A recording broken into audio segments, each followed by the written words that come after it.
പൂച്ചക്കാട്ടെ പ്രവാസി വ്യവസായി അബ്ദുൽ ഗഫൂറിന്റെ മരണം അന്വേഷിച്ചപ്പോൾ പോലീസ് കണ്ടെത്തിയത് ഞെട്ടിക്കുന്ന കാര്യങ്ങളാണ്. മന്ത്രവാദിനിയായ യുവതിയടക്കം 4 പേരാണ് കേസിൽ അറസ്റ്റിലായത്. സ്വർണം ഇരട്ടിപ്പിക്കാമെന്ന് വാഗ്ദാനം ചെയ്ത് ഗഫൂറിന്റെ വീട്ടിൽ നിന്നും 596 പവൻ സ്വർണമാണ് പ്രതികൾ തട്ടിയെടുത്തത്. ഇത് തിരികെ നൽകേണ്ടി വരുമെന്ന് കരുതിയാണ് പ്രതികൾ കൊലപാതകം നടത്തിയത്.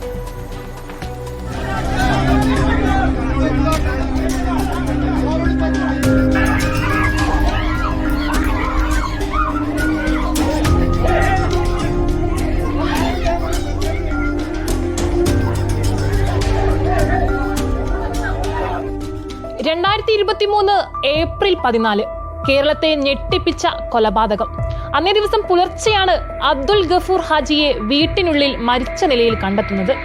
ആദ്യമൊന്നും സംശയിച്ചില്ല. കുഴഞ്ഞു വീണതാകാമെന്ന് സ്ഥിരീകരിച്ചു. അതിനാൽ അസ്വാഭാവിക മരണത്തിന് ബേക്കൽ പോലീസ് കേസെടുക്കുകയും ചെയ്തു.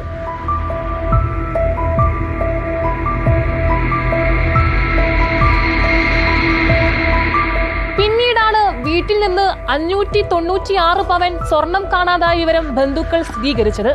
ഇതിനു പിന്നാലെ അന്വേഷണം ശക്തമാക്കാൻ ജനകീയ സമിതികൾ രൂപീകരിച്ചു.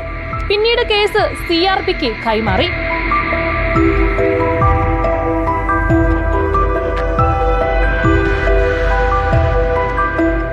CRP ഡിവൈഎസ്പിയും ബേക്കൽ ഇൻസ്പെക്ടറും ഉൾപ്പെടെ 11 അംഗ പ്രത്യേക സംഘം കേസ് അന്വേഷിച്ചു.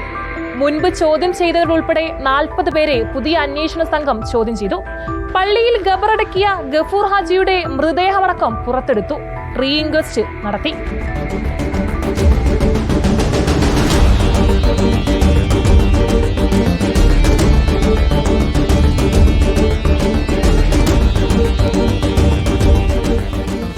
ബോഡി പോസ്റ്റ്മോർട്ടം നടത്തുന്നത് 15 ദിവസത്തിന് ശേഷമാണ്. അടക്കിയ ബോഡിയാണ് പുറത്തെടുത്ത് എക്സ്ഹിബിഷൻ നടത്തുന്നത്. അതുകൊണ്ട് തന്നെ ചെറിയ ചെറിയ പരിക്കുകളും മറ്റു കാര്യങ്ങളും തന്നെ PM നടത്തുന്ന ഡോക്ടർക്ക് മനസ്സിലാവുന്നില്ല. ഡീകമ്പോസ് സ്റ്റേജിലായിരുന്നു ബോഡി. പോസ്റ്റ്മോർട്ടം റിപ്പോർട്ടിൽ ഡോക്ടർ മരണകാരണം പറഞ്ഞിരിക്കുന്നത് ചെവിയുടെ പുറകിൽ, തലയ്ക്ക് പുറകിൽ പിൻവശത്തായിട്ടുള്ള മുറിവ്. ആ മുറിവിൽ നിന്നുണ്ടായ ബ്ലീഡിങ് ബ്രെയിനിലേക്ക് പോയി എന്നുള്ള രക്തസ്രാവമാണ് മരണകാരണം എന്നാണ് പോസ്റ്റ്മോർട്ടം നടത്തിയ ഡോക്ടറുടെ ഒപ്പീനിയൻ. പ്രദേശത്തെ ആഭിചാരക്രിയ നടത്തുന്ന യുവതിക്കെതിരെ നാട്ടുകാരും കർമ്മസമിതിയും നേരത്തെ തന്നെ ആരോപണങ്ങൾ ഉന്നയിച്ചിരുന്നു. ഈ യുവതിയെ ഉൾപ്പെടെ പോലീസ് ചോദ്യം ചെയ്തു.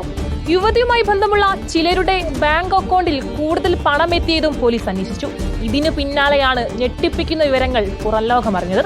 ജിന്നുമ്മ എന്ന് പറയുന്ന ഈ സ്ത്രീ ഈ കാസർഗോഡ് ജില്ലയിലെ അതുപോലെ മറ്റു സ്ഥലത്തെ ഒരുപാട് ആളുകളെ ഇതുപോലെ മന്ത്രവാദവും മറ്റു സേവകളും നടത്തി കുടുംബം തകർത്ത ഒരു വ്യക്തി എന്ന നിലയിൽ അവരുടെ അറസ്റ്റ് അത് വളരെ സന്തോഷിക്കുകയാണ് ഞങ്ങളോടൊപ്പം ഈ നാട്ടിലെ പേര് വെളിപ്പെടുത്താത്ത ഒരുപാട് ആളുകൾ.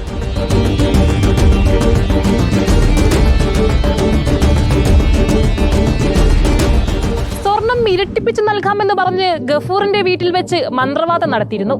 മന്ത്രവാദത്തിൽ ഗഫൂറിന്റെ പക്കൽ നിന്നും സ്വർണം തട്ടിയെടുത്തു. ഈ സ്വർണം തിരികെ നൽകേണ്ടി വരുമെന്ന് കരുതിയാണ് പ്രതികൾ കൊല നടത്തിയത്.